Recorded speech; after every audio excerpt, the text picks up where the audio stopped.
is it held on the meeting? The meetings are held, Working group meetings? working group meetings? Yeah, working. So they move around, actually.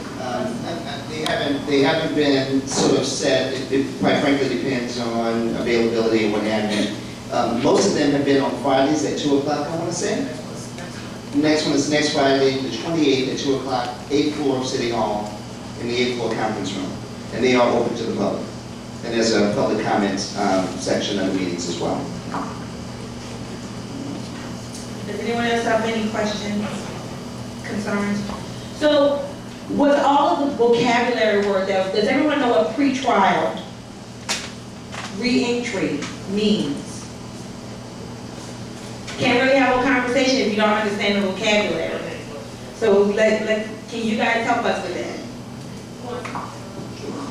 So actually the re-entry work, I was just looking at it because there is a technical definition, and I will share that with everyone, just to make sure that we have that on the record.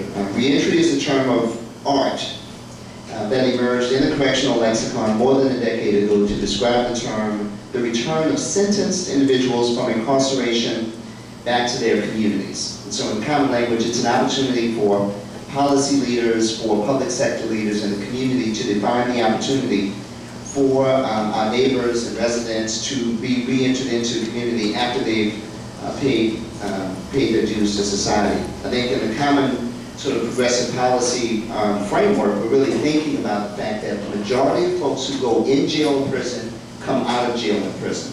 What are we going to do to make sure that folks are really prepared to take advantage of their new place in society and can have access to jobs, can be meaningful members of their families and communities? And the evidence is that we have a lot of work to do to really meet that standard.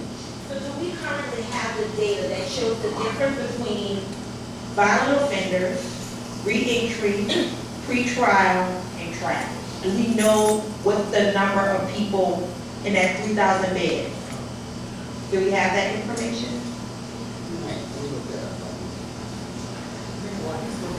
To answer that question, I want to ask a question to you.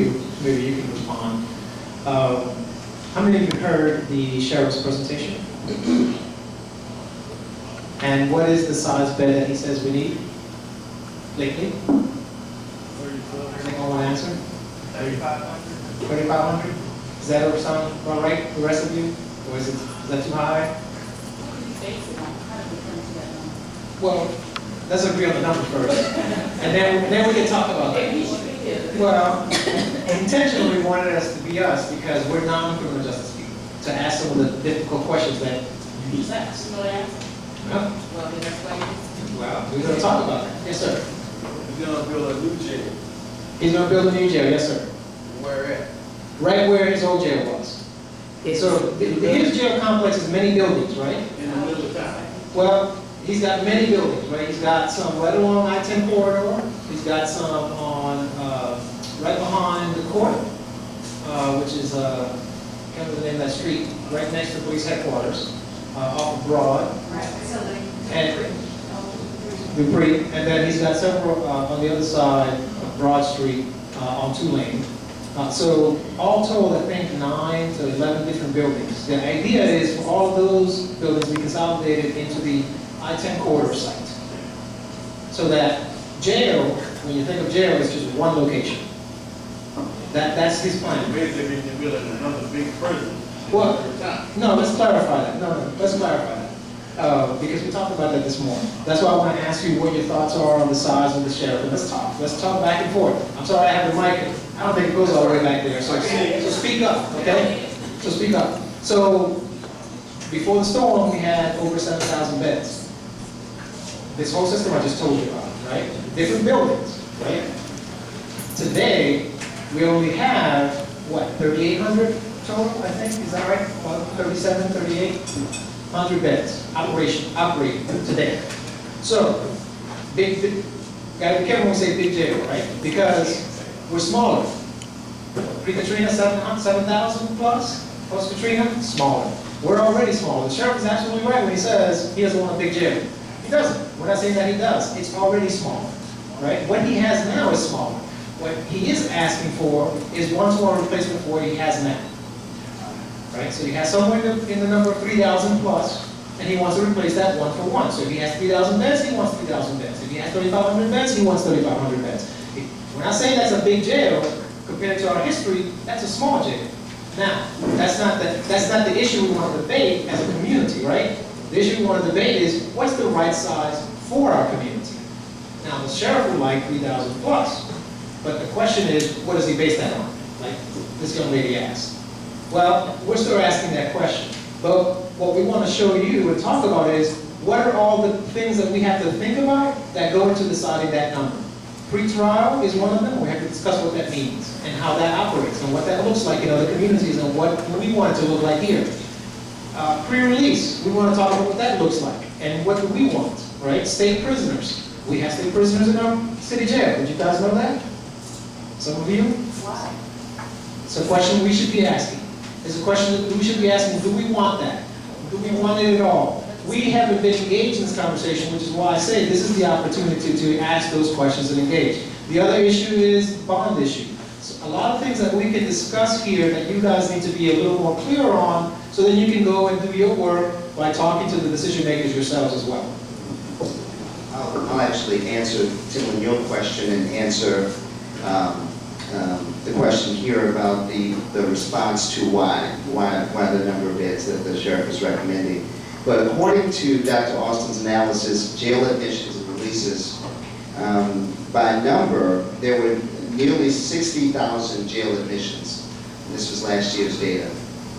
The latest data we have, it was broken out by about 52%, a little bit more than 31,000 felonies, 20% city misdemeanors, 11,433 to be exact, another 8% misdemeanors, 4,500 or so.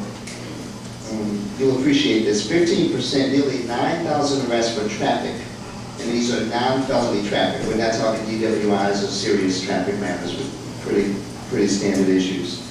With another 6% unknown. They're still going through some of that data. So you can see how it's broken down. And we have more detailed data about that we can share that Dr. Austin and others developed in concert with the sheriff and other officials in the system who've been cooperative in that way.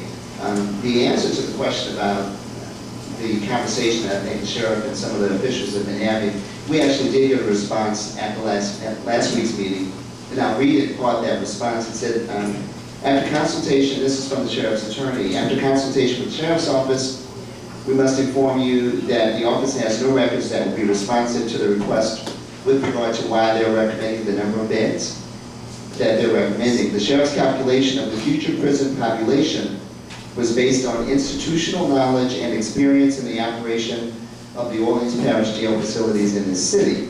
This basis was not reduced to a written report or formal study, nor were any particular data compilations used to formulate this calculation. And so what we're saying and what we're suggesting, and we'd love to hear your comments, is part of what we've seen in this community over the last 5 years is a resurgence of looking at data and evidence-based decision-making and opportunity for communities, whether in your household, at the neighborhood level, or at the municipal and citywide level, to use data and information to make better decisions about our lives and about the kind of public policy that affects us and our families. And so this is a conversation to not just think about your experience or institutional knowledge, but to look at the evidence that's being developed so that we can think about how this decision affects us.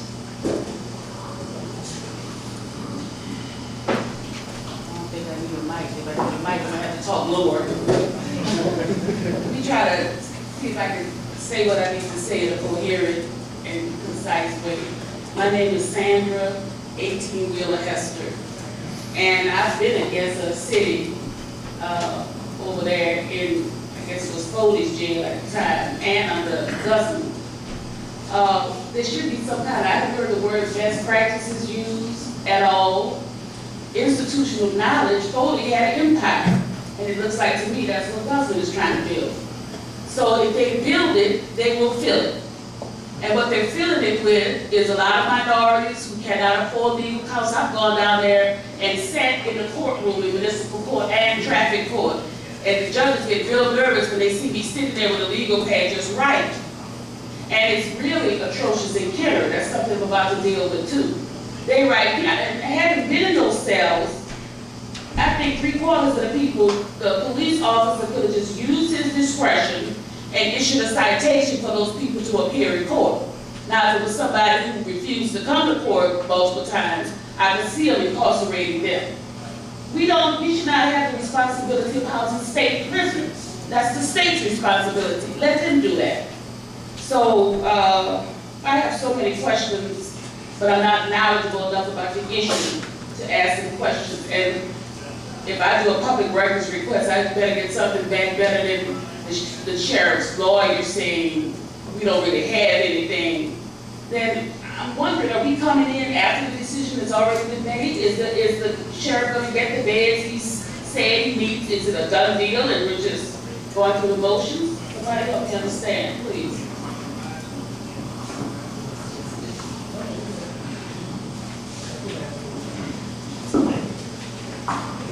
So quickly, one of the reasons we're here is because there is an opportunity to affect the decisions.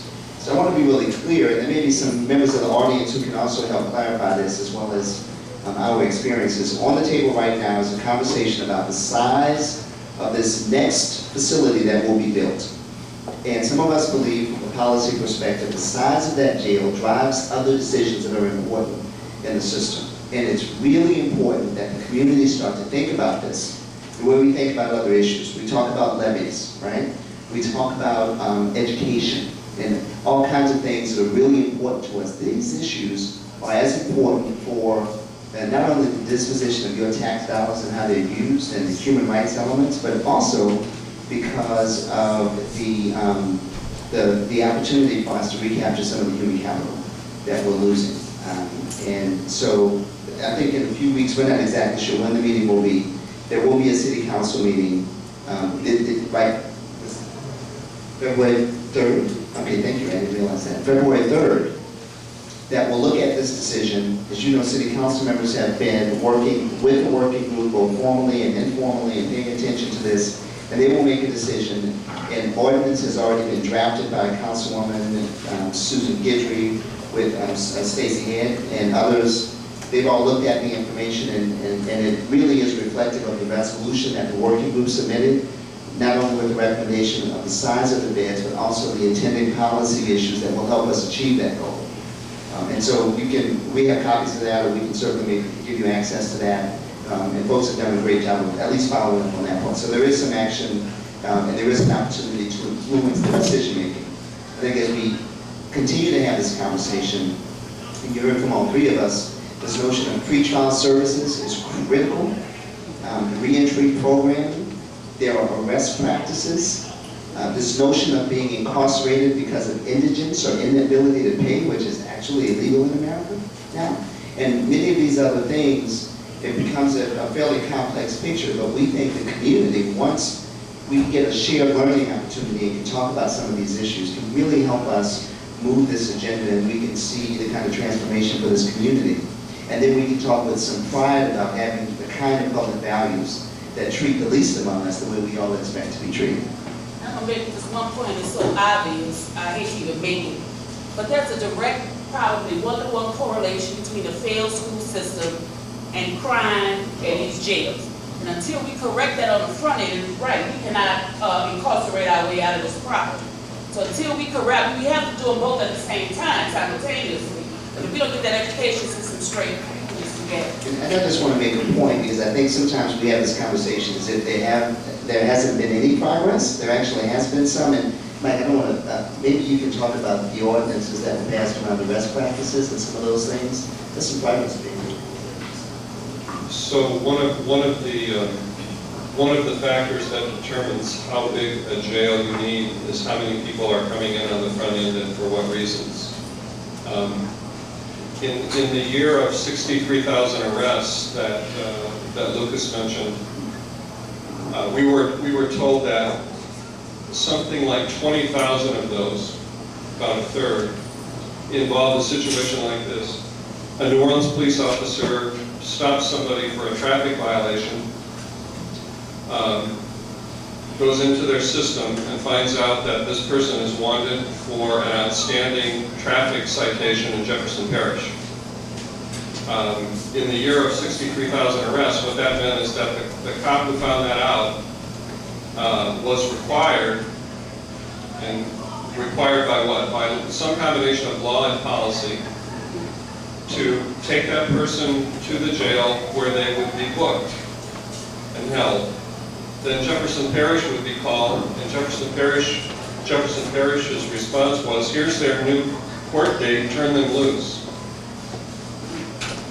So, in the process, a police officer is off the streets for 90 minutes to 2 hours, making an arrest and taking this person to jail to be booked. It was a classic example of a person who doesn't need to be in jail. And that's the kind of information that has been coming out, that has been coming to this working group, and those are the sort of things that are driving down the discussion of what size jail to be built is being whittled down by virtue of information like that. We were told at not our last meeting, but the one before that there are already 10,000 fewer of those arrests, and that's because the police superintendent has exercised his authority to say that those folks do not need to be arrested, they can be handled with a summons or in some other way. And also because of changes that have been made in city council ordinances and some changes in law in Baton Rouge that are all adding up to doing away with the need to be taking people to jail at all, whose issues are something like unpaid traffic tickets, even in another parish.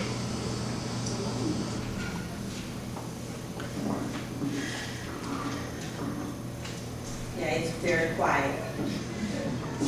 It's a lot of information, I know.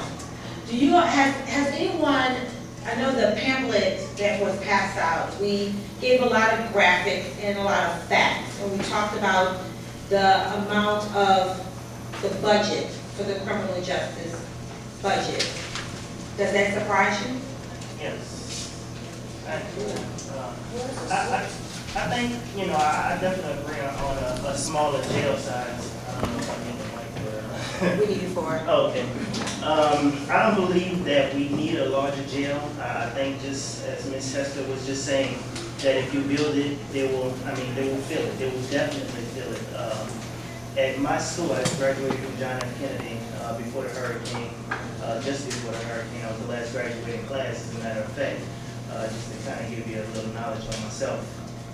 The school was built to capacity, and they built the school to capacity. So that was just educating kids. When we're talking about incarcerating people, if we go all the way back to the Reagan administration, when this whole war on drugs began, this is actually when the laws started changing, and it became a big business to actually build prisons and incarcerate people. So I believe if we do build a larger prison, of course they're going to fill it up with more people. And not only that, I looked at the maintenance on your little pamphlet. I'm not criticizing in no type of way, but it is, you know, but it's very informative. I noticed that it was basically saying that the maintenance costs would decrease, but if you build a larger jail, the maintenance would increase. But I've never known for maintenance to stay at a low level. As time goes on, the maintenance levels will definitely increase. So, and that's just costing taxpayers more money. Another thing is that the maintenance of the jail, it's, let me not touch on that topic. It's just so many things. I just agree with a smaller size jail. There's no he doesn't even base it on any type of precedence, no type of peer review studies, nothing. He just come from his own personal knowledge. I can take anything from off the sky, off the wall, and come bring it to you guys for the bank to validate me to give me $1 million. But no, it doesn't happen like that.